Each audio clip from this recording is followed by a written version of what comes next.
त्या विकसित धानोरी परिसरामध्ये सर्वात प्रथम घर हे आमचं होतं. कारण आपण लांबून जरी पाहिलं तरी ते घर तुम्हाला दिसायचं. असे कोणते प्रश्न तुम्हाला जाणवत आहेत की जे अद्याप सुटलेले नाहीत? त्या ठिकाणी रस्त्याचे प्रॉब्लेम आहेत, ड्रेनेजचे प्रॉब्लेम आहेत. आज देखील टँकरने पाणी पुरवठा होतो. धानोरी प्रभाग हा 1 नंबरचा आहे, जिथून पुण्याची सुरुवात होती आणि तोच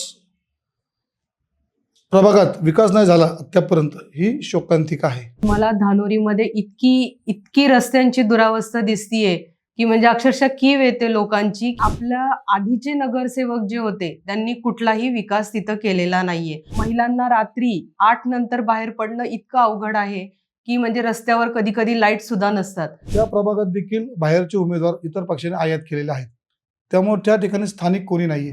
तर मतदार असा म्हणतो की बाबा या राजकीय पक्षांनी जो आमच्या वाड्यात राहत नाहीये, जो आमच्या प्रभागातला नाहीये, ज्याला आम्ही ओळखत नाहीये, ज्यांचं नाव देखील कधी ऐकलं नाही, असे उमेदवार का आयात केले? त्या नाराजीमुळं ते यंदाच्या वर्षी सर्वांनी पण केलेलं आहे की आम्ही धनुष्यबाणाला देऊ जे आमच्या इथले स्थानिक उमेदवार आहेत आणि स्थानिक उमेदवार देऊ, कारण आम्हाला आमची जे काही प्रश्न असतील, समस्या असतील, तो आम्ही त्यांच्याकडे जाऊन सोडवू शकतो. नगरसेवक म्हणून निवडून आल्यानंतर तुम्ही असं वेगळं काय करणार आहे?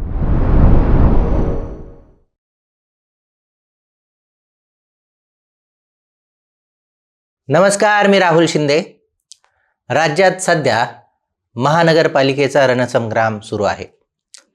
प्रचाराचा जो नारळ आहे तो फुटला आणि आता प्रचार शिगेला पोहोचला आहे.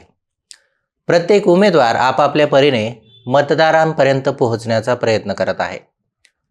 पुणे आणि पिंपरी चिंचवड महानगरपालिका ही मुंबईबरोबरच तितकीच महत्त्वाची महानगरपालिका म्हणून ओळखली जाते. पुणे महानगरपालिका ज्या ठिकाणाहून सुरू होते असा प्रभाग क्रमांक 1, या प्रभाग क्रमांक 1 मधून अनेक उमेदवार आपलं नशीब आजमावत आहेत. कळस, धानोरी आणि उर्वरित लोहगाव परिसरातून ज्या शिवसेना रिपब्लिकन सेनेच्या उमेदवार निवडणुकीच्या रिंगणात उभ्या आहेत त्या उच्च शिक्षित आहेत. MA MPhil पर्यंत त्यांचं शिक्षण झालेलं आहे आणि उच्च शिक्षित उमेदवार म्हणून त्या निवडणूक लढवत आहेत. मतदार या उच्च शिक्षित उमेदवाराकडे कसं पाहत आहेत या संदर्भात आपण त्यांच्याशी संवाद साधणार आहोत. आपल्याबरोबर हेमलता विवेक बनसोडे आहेत. नमस्कार, स्वागत आहे तुमचं. आणि त्यांचे पती विवेकजी बनसोडे हे सुद्धा आपल्याबरोबर आहेत.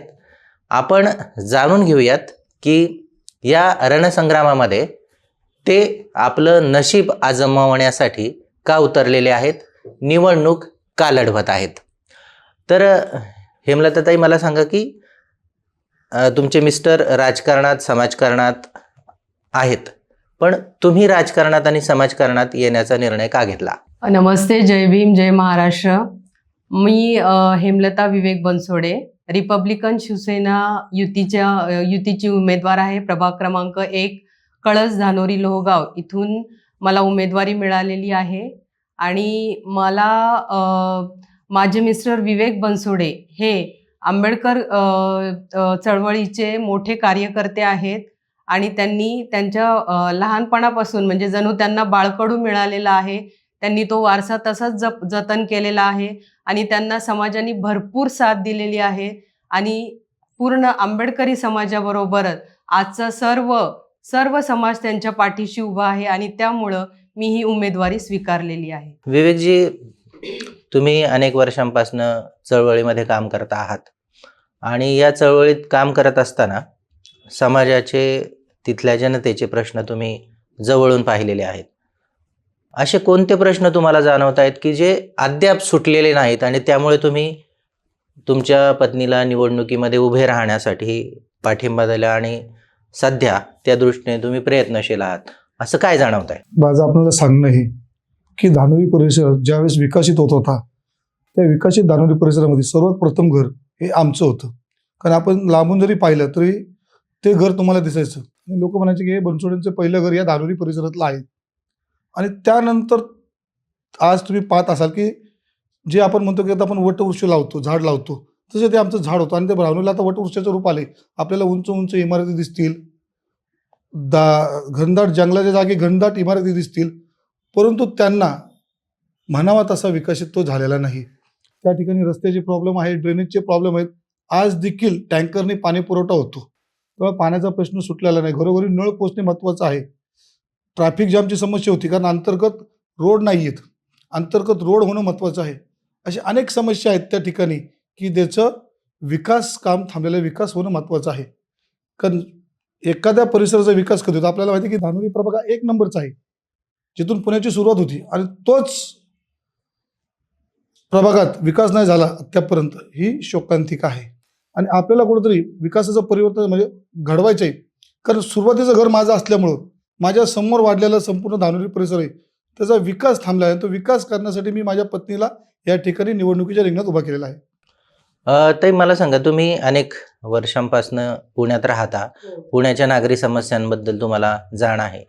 लोहगाव धानोरी या परिसरातल्या प्रामुख्याने महिलांच्या सुरक्षेच्या अशा कुठल्या समस्या तुम्हाला जाणवतात, आणि प्रचारादरम्यान तुम्ही फिरता आहात तर नागरिक तुम्हाला कुठल्या समस्या सांगतात आणि त्या तात्काळ सुटल्या पाहिजे असं तुम्हाला ते बोलतायत? मी आता सध्या प्रचाराच्या ह्याच्यामध्ये कळस धानोरी सगळ्या एरियामध्ये फिरत आहे, पण मला धानोरीमध्ये इतकी रस्त्यांची दुरावस्था दिसतीये की म्हणजे अक्षरशः कीव येते लोकांची, की हे लहान मुलं वृद्ध लोक हे कसे ये जा करत असतील, हा प्रश्न माझ्यासमोर उपस्थित राहतो. आज आपण त्या भागामध्ये स्थानिक रहिवासी आहोत, पण आपल्या आधीचे नगरसेवक जे होते त्यांनी कुठलाही विकास तिथं केलेला नाहीये. आणि ही खरंच अत्यंत दुर्दैवाची बाब आहे, की इतके सुजाण नागरिक तिथं असताना सुद्धा तिथं विकास झालेला नाहीये. तिथं अजूनही पाणी पुरवठा व्यवस्थित नाहीये, रस्त्यांची सोय नाहीये. महिलांना रात्री 8 नंतर बाहेर पडणं इतकं अवघड आहे, की म्हणजे रस्त्यावर कधी कधी लाईट सुद्धा नसतात. मग एक असुरक्षितता महिलांच्या मनामध्ये निर्माण होते, की आपण आता बाहेर पडतोय, पण बाहेर पडल्यानंतर आपण सुरक्षित घरी येऊ का नाही, ही भीती त्यांच्या मनामध्ये आहे. आणि मला असं वाटतं, की जर त्या भागातला जर नगरसेवक असेल तर त्याला स्वतःला ती झळ पोचलेली असेल आधी, की तो स्वतः त्या रस्त्यावरून जातोय, की बाबा ठेचकाळतोय, धडपडतोय, आणि मीच जर हा रस्ता सुधरवला तर मी किती सुलभ जाईन, तसेच माझ्याबरोबर किती मुलं सुलभ जातील, हा तो पहिल्यांदा विचार करेल. आणि माझं मत असं आहे, मी नक्की मला असं वाटतं, की मी पहिलं रस्ता सुधरवणं हे काम करेन. आणि ट्रॅफिकचा तर इतका प्रॉब्लेम आहे, की म्हणजे अगदी म्हणजे शेळ्या मेंढ्यासारखे लोक कोंबलेले असतात त्या ह्याच्यामध्ये, की श्वास गुदमरतो अक्षरशः. आणि मग असं वाटतं, की नाही बाबा, आपल्याला हे सगळं व्यवस्थित केलं पाहिजे आणि ह्याचा पुढाकार कुणीतरी घेतला पाहिजे. आणि म्हणून आज मी एक समाजकार्य म्हणा तुम्ही, किंवा एक राजकीय पक्षाची साथ देतीये म्हणून म्हणा तुम्ही, तर मी या प्रश्नांना नक्कीच तोडगा काढण्याचा प्रयत्न करेन. विवेकजी, भीमशक्ती आणि शिवशक्ती एकत्र आलेले आहेत आणि शिवसेना आणि रिपब्लिकन सेना या माध्यमातून ही निवडणूक लढवण्याचा आणि ती जिंकण्याचा तुमचा प्रयत्न आहे. तर अनेक वर्ष चळवळीत काम करत असल्यामुळे तेथील दलित वर्ग आहे तो तुमच्या पाठीशी उभा राहील अशी अपेक्षा आहे. पण इतर जो वर्ग आहे तो इतर वर्ग तुमच्या पाठीशी उभा राहावा, त्यासाठी तुमचा काय प्रयत्न असणार आहे? कुठले मुद्दे घेऊन तुम्ही त्यांच्या समोर जाता आहात? आंबेडकर चळवळ ही फुले शाहू आंबेडकर आणि शिव फुले शाहू आंबेडकर यांची चळवळ म्हणून संबोधली जाते. आणि ही एक विचारधारा आहे, आणि ही विचारधारा त्या ठिकाणी धानोरी परिसरात मोठ्या प्रमाणात रुजली गेलेली आहे. त्यामुळं ज्या ठिकाणी दलित, मराठा, ब्राह्मण आणि इतर म्हणजे उत्तर प्रदेशाचे हे जे समीकरण जुळत, आता आपल्याला माहिती आहे की लाडकी बहिणीच्या माध्यमातून माननीय एकनाथजी शिंदे साहेब हे लोकप्रिय मुख्यमंत्री म्हणून ठरले आहेत.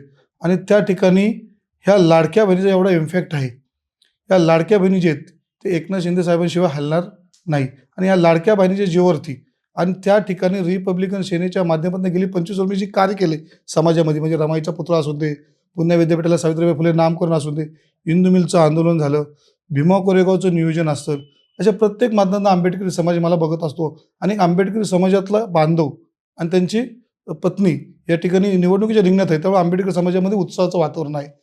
आणि हे उत्सवाच्या आणि लाडकी बहिणींचे एकनाथजी शिंदे साहेबांचं हे जे समीकरण ते म्हणजे सरसेनानी आनंदराज आंबेडकर साहेब आणि एकनाथजी शिंदे साहेब यांनी शिवशक्ती भीमशक्तीचा प्रयोग करून दोन्ही समाजाला जो एकत्रित मेसेज दिलेला आहे त्या मेसेजचा इम्पॅक्ट आपल्याला धानोरी प्रभागात पाहायला मिळेल आणि शिवशक्ती भीमशक्तीचा पहिला नगरसेवक आपल्याला या ठिकाणी सभागृहात दिसेल यावेळेस.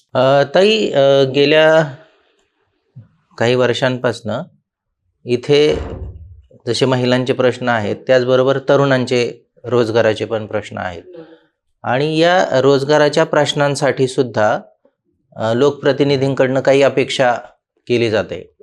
तर या विद्यार्थ्यांच्या, या तरुणांच्या रोजगारासाठी तुम्ही काय करू इच्छिता?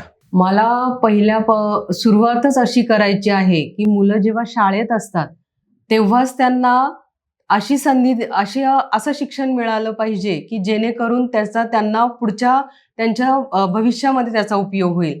जसं की आत्तापासून त्यांना म्हणजे आधुनिक पद्धतीचं ज्ञान दिलं गेलं पाहिजे प्रत्येक गोष्टीमध्ये. मुलींना सुद्धा ज्या मुली लहान असतात त्यांना आत्ताच पुढं आपल्याला कुठल्या कुठल्या गोष्टींना फाईट करायचे आहे पुढे जाऊन हे शाळकरी जीवनात असतानाच त्यांना ते शिक्षण मिळालं पाहिजे. आणि जेव्हा ते तरुण होतील तेव्हा त्यांना नोकरीसाठी कुणाच्या दारोदारी भटकावं लागणार नाही आणि सक्षम होण्यासाठी ते स्वतः कौशल्य वाढवू शकतील. आणि उद्यम विकासासारख्या ज्या हे आहेत, गोष्टी आहेत, जसं म्हणता येईल की उद्योजकतेकडे ते वळतील जास्त.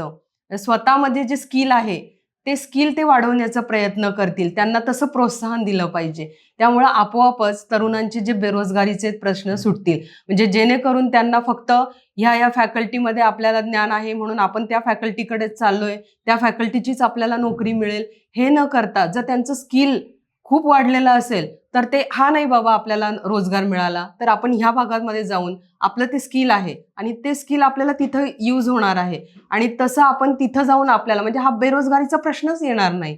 त्यामुळं मला असं वाटतं की लहान असल्यापासूनच त्यांना ते दिलं पाहिजे, सांगितलं पाहिजे, केलं पाहिजे आणि त्याच्यासाठी त्यांच्या आई-वडिलांनी याच्यामध्ये पुढाकार घेतला पाहिजे. विवेकजी, एक राजकीय दृष्ट्या एक महत्त्वाचा प्रश्न विचारावासा वाटतो की वेगवेगळ्या पक्षाचे उमेदवार वेगवेगळ्या पक्षामध्ये नाराज होऊन गेल्याचं दिसतं. इकडे तिकीट नाही मिळालं तर तिकडे जायचं, तिकडे नाही मिळालं तर इकडे जायचं आणि कुठल्याही पद्धतीने कशाही पद्धतीने निवडून येऊन सभागृहात पोहोचण्याचा प्रयत्न करायचा. पण जो उमेदवार त्या भागातलाच नाही तो दुसरीकडून येतो आणि त्या भागातून निवडणुका लढवतो आणि एक वेगळं चित्र वेगवेगळ्या प्रभागामध्ये निर्माण झालेलं दिसतं. अशी टीका एकूण या राजकीय वर्तुळात सुरू आहे.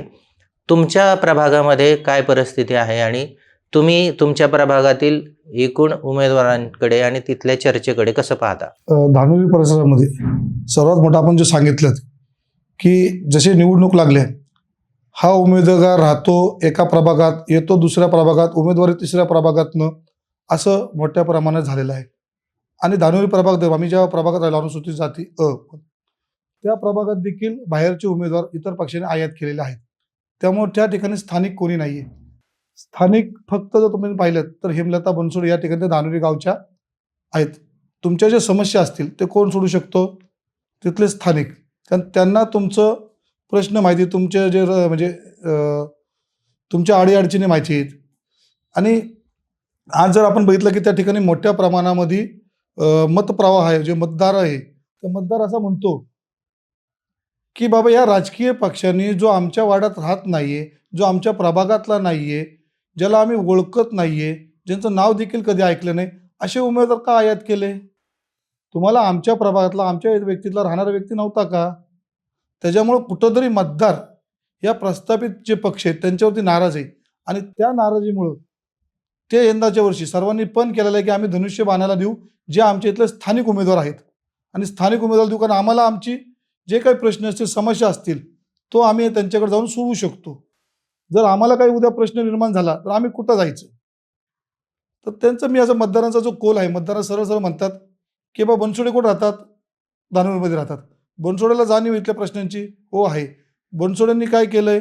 बनसोड्यांचं सामाजिक कार्य मोठे, गेल्या 25 वर्षाचा दांडगा त्यांचा अनुभव आहे. मग अशा अनुभवी आपल्या परिसरातल्या उमेदवाराला आपण का निवडून देऊ नये? हा एक समाजामध्ये मेसेज चाललाय. आज आपण बघत असेल की तुम्ही धानोरी परिसरामध्ये आणि लोगाव परिसरामध्ये जावा आणि कुठल्याही गल्लीबोळात फिरा, सर्वांना विवेक बनसोडे नाव माहिती, विवेक बनसोडेचे कार्य माहिती, हेमलता बनसोडे माहिती, हेमलता बनसोडेचे कार्य माहिती आणि शिवाय ते स्थानिक असल्यामुळं त्यांच्याकडं मतदारांचं कोल मोठ्या प्रमाणात आहे. कारण शिवसेनेने कुठलाही उमेदवार आयात केलेला नाही आहे. तो त्या ठिकाणीचा तिथले जे रहिवासी आहेत त्या प्रकाराची ज्याला जाणीव आहे असेच उमेदवार शिवसेनेच्या पॅनलमध्ये आपल्याला पाहायला मिळतील. आणि ज्याला जिथले प्रश्न माहितीच तो तिथला विकास करू शकतो. त्यामुळं त्या ठिकाणी मतदार हा जागृत आहे, शिक्षित आहेत, उच्च शिक्षित आहे. आम्हाला वाटत नाही की तो आयात उमेदवाराला मतदान करेल आणि माझ्या माहितीनुसार ते स्थानिकालाच प्राधान्य देतील आणि हेमलता बनसोडे यांच्या धनुष्यबाण या चिन्हासमोर बटन दाबून त्यांना प्रचंड बहुमताने ते विजयी करतील. ताई, मी गेल्या अनेक वर्षांपासून पाहतो की रस्ता तयार होतो आणि तो उकरला जातो, पुन्हा तयार होतो. एक पाईपलाईन टाकली जाते, दुसरी टाकली जाते, पुन्हा रस्ता केला जातो, पुन्हा उकरला जातो. तर जे व्हिजन आहे, जे कामाची पद्धत आहे, ते एक विशिष्ट असली पाहिजे आणि जी सध्या नसते म्हणून नागरी प्रश्न निर्माण झालेले मोठ्या प्रमाणावर दिसतात.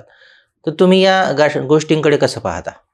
मला तरी असं वाटतं रस्ते उखडणं आणि पुन्हा ते निर्माण करणं किंवा नव्यानं बांधणं ह्याच्यापेक्षा आधीच लाईटच्या ज्या आपल्या वायरिंग असतं ते अंडरग्राऊंड करणं किंवा पाईपलाईन्स आधी अंडरग्राऊंड टाकून घेणं आणि मग तुम्ही प्लेन रस्ते बनवा. तुम्हाला कुठलाही प्रॉब्लेम येणार नाही. तुम्हाला ते रस्ते पुन्हा उकडावे लागणार नाही, पुन्हा बांधावे लागणार नाही. तो एक खर्च वाचेल आणि लोकांना जो म्हणजे टॅक्सचं जे हे त्यांच्यावरती जो बोजा आहे तो पण थोडाफार कमी होईल. सगळेच वीज, पाणी, रस्ते या समस्यांसाठी मतदान मागतात. मतदार राजाला खुश करण्यासाठी त्यांचा प्रयत्न असतो. नगरसेवक म्हणून निवडून आल्यानंतर तुम्ही असं वेगळं काय करणार की जे इतर नगरसेवक करणार नाहीत आणि तुम्ही ते करण्याचा प्रयत्न करणार आहात आणि म्हणून तुम्हाला मतदारांनी मतदान द्यावं, अशी वेगळी गोष्ट तुमच्या काही डोक्यात आहे का आणि ती काय करणार आहात? मी जर भावी नगरसेवक म्हणून जर या वॉर्डमध्ये आले तर मी पहिल्यांदा इथले लाईट्स ज्या समस्या आहेत त्या तर निवारण करेनच. पण मला असं वाटतं जो अगदी मागास अविकसित वर्ग आहे, समाज म्हणणार नाही मी, किंवा अविकसित जो वर्ग आहे ज्यांना अगदी म्हणजे बेसिक गोष्टी सुद्धा म्हणजे उपलब्ध होत नाहीयेत, त्या समाजाला पुढे नेण्याचा प्रयत्न करीन. आणि दुसरं म्हणजे आपल्या भागामध्ये ज्या ॲक्च्युली मुलांवरती संस्कार घडतात ते शाळेमध्ये. तर मला असं वाटतं की आपण शाळेपासून सुरुवात करूया. महानगरपालिकेच्या ज्या शाळा आहेत तिथं आपण CBSE पॅटर्नच्या त्यांचा जो दर्जा आहे त्या मुलांना जसं शिक्षण मिळतं उच्च दर्जाचं, तसं आपण महानगरपालिकेच्या शाळेत पण उच्च शिक्षणाचा दर्जा राबवला पाहिजे, वाढवला पाहिजे. आणि त्यासाठी आपण हायटेक टेक्नॉलॉजी याचा उपयोग करू शकतो आणि भागाला विकसित करू शकतो. कारण मुलांचे जे संस्कार घेऊन ते पुढे जाणार आहेत ते त्यांना शाळेतच मिळतात आणि ते आपण शाळेपासूनच सुरुवात करूया.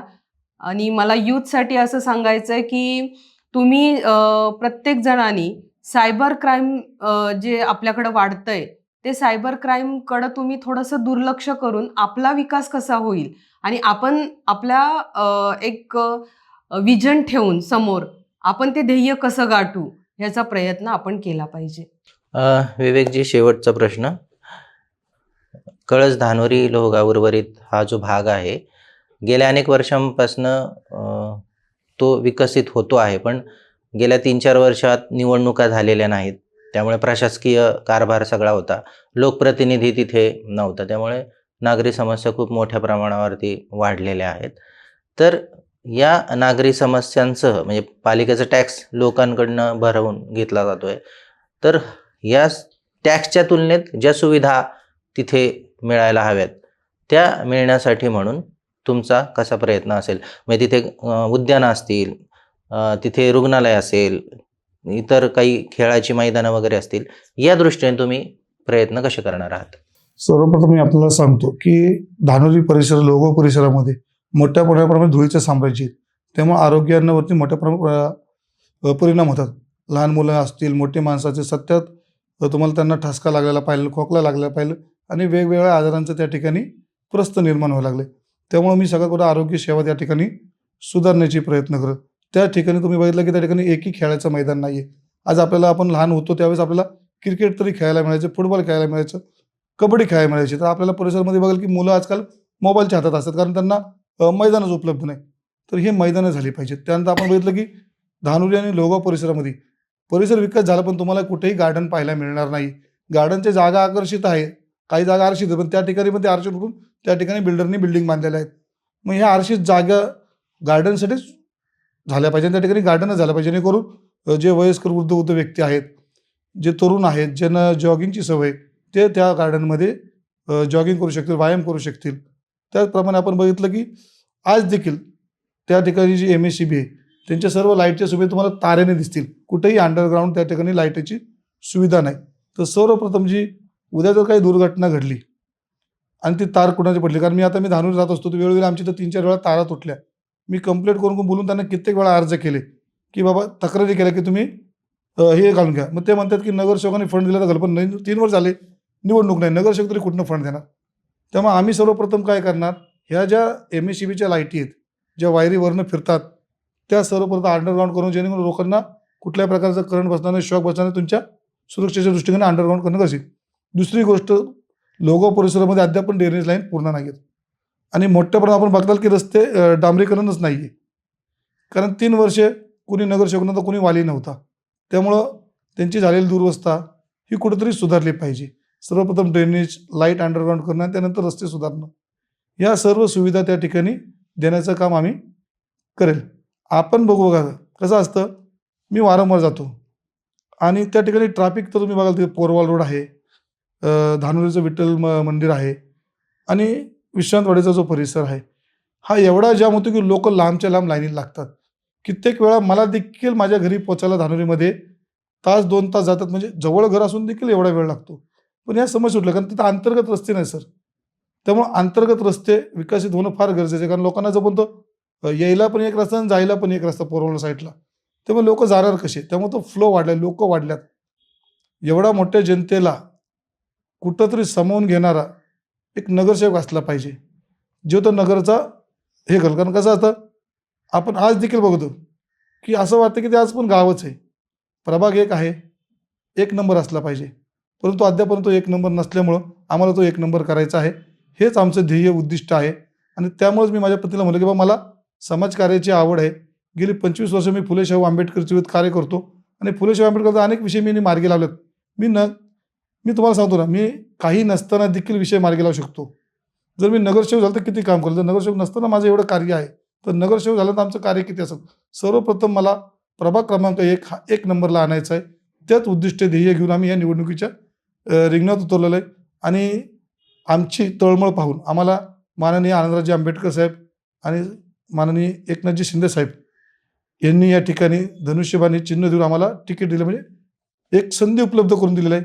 आणि मला वाटतं की मतदार ह्या संधीचा फायदा आम्हाला करून देईल आणि आम्ही मतदारांनी दिलेली संधीचा नक्कीच विकास करून दाखवल, एवढं मी सांगतो. पुण्यात आपण पाहतो की कधीही पाऊस येतो आणि म्हणजे पुण्यात पाऊस असं एक समीकरण झालेलं आहे. त्यात पावसाचा खूप त्रास होतो आणि लोहगाव धानुरी परिसरामध्ये पाणी खूप साचतं रस्त्यावरती, अनेक वेळा गाड्या बुडून जातात, अशी परिस्थिती निर्माण होते. त्याचबरोबर तिथे काही नाल्यांवरती घरं बांधलेली आहेत अशी माहिती आहे, तर तिथे घरांमध्ये पाणी साचलेलं दिसतं. तर हा प्रश्न महत्त्वाचा आहे आणि या प्रश्नाकडे सोडवणुकीच्या दृष्टीने तुम्ही काय प्रयत्नशील असणार आहात? मी सांगतो, आम्ही लहान होतो आणि त्या ठिकाणी आमचं घर असल्यामुळं सतत पावसाळ्यामध्ये त्या ठिकाणी मोठ्या प्रमाणात ओढे नाले आहेत आणि त्या ओढ्यांमधून तुम्हाला पाणी पाऊस आला की मोठ्या प्रमाणाने आम्ही एवढा पाण्यातनं आम्ही आमच्या घरी जायचं, म्हणजे आणि त्यामुळं कधीही तुम्ही तिथं गेलात की म्हणजे ज्यावेळेस काही नसताना देखील आम्हाला एवढ्या पाण्यातनं प्रवास त्या ठिकाणी करून आमच्या घरापर्यंत जावं लागायचं. पण आज एवढे इमारती झाल्यात आणि सर्वांनी ते वडे बुजवल्यात, जे नैसर्गिक स्रोत आहेत पाण्याचे ते बुजवून मोठ्या मोठ्या बिल्डरांनी बिल्डिंगा बांधलेल्या आहेत. त्याच्यामुळे नैसर्गिक स्रोत कमी झालेला आहे आणि निसर्गाची जी देण आहे वड्यांची, तो जो प्रिमाइस आहे निसर्गाने दिलेला, तो कुठंतरी ह्या अतिक्रमणामुळं गमावला गेला. त्यामुळे ते पाणी संपूर्ण रस्त्यावर येतं आणि पावसाळ्यामध्ये धानुरी हे पूर्ण तुम्हाला जागोजागी पाणी साचलेलं, लोकांना जाता येत नसेल आणि फार दुरावस्था होती पावसाळ्यात. मला असं वाटतं की आम्ही एक लहान 4 वर्षाचं बाळ पाण्यामध्ये वाहून चाललं होतं आणि तशा बाळाचा जीव आम्ही वाचवलेला आहे. म्हणजे इतकी वाईट अवस्था आहे तिथं पाऊस आल्यानंतर की गुडघाभर म्हणता येणार नाही, तर अगदी मानेपर्यंत पाण्यातून लोकं जातात. म्हणजे ती इतकी दुरावस्था आहे की त्या ओढ्या नाल्यांना कुठेतरी वाटच नाहीये. त्याच्यावरती इतकं अतिक्रमण झालेलं आहे की त्या पूर्ण म्हणजे ते सिमेंटचं जंगल झालंय तिथं पूर्ण आणि नैसर्गिक स्रोत सगळे बंद झालेले आहेत. म्हणजे एकूण पाण्यामुळे निर्माण झालेल्या ज्या समस्या आहेत त्या समस्या सोडवण्याच्या दृष्टीने तुमचा प्रयत्न असतो. हो. आपण पाहिलं की लोहगाव, कळस, धानोरी या परिसरातल्या नागरी समस्या काय आहेत आणि या समस्या सोडवण्यासाठी प्रभाग क्रमांक 1 मधनं हेमलता विवेक बनसोडे या निवडणुकीच्या रिंगणात उभ्या आहेत आणि त्या मतदानाचा जोगवा मतदार राजाकडनं आपल्या पदरात पडावा या दृष्टीने प्रयत्नशील आहेत. निश्चितच मतदार त्यांच्या या सर्व प्रश्नांची दखल घेऊन त्यांना योग्य तो न्याय देईल. विवेकजी आणि त्यांच्या पत्नी हेमलता बनसोडे या इथे आल्या आणि त्यांनी आपल्याशी संवाद साधला. याबद्दल मी त्यांचे आभार मानतो. धन्यवाद.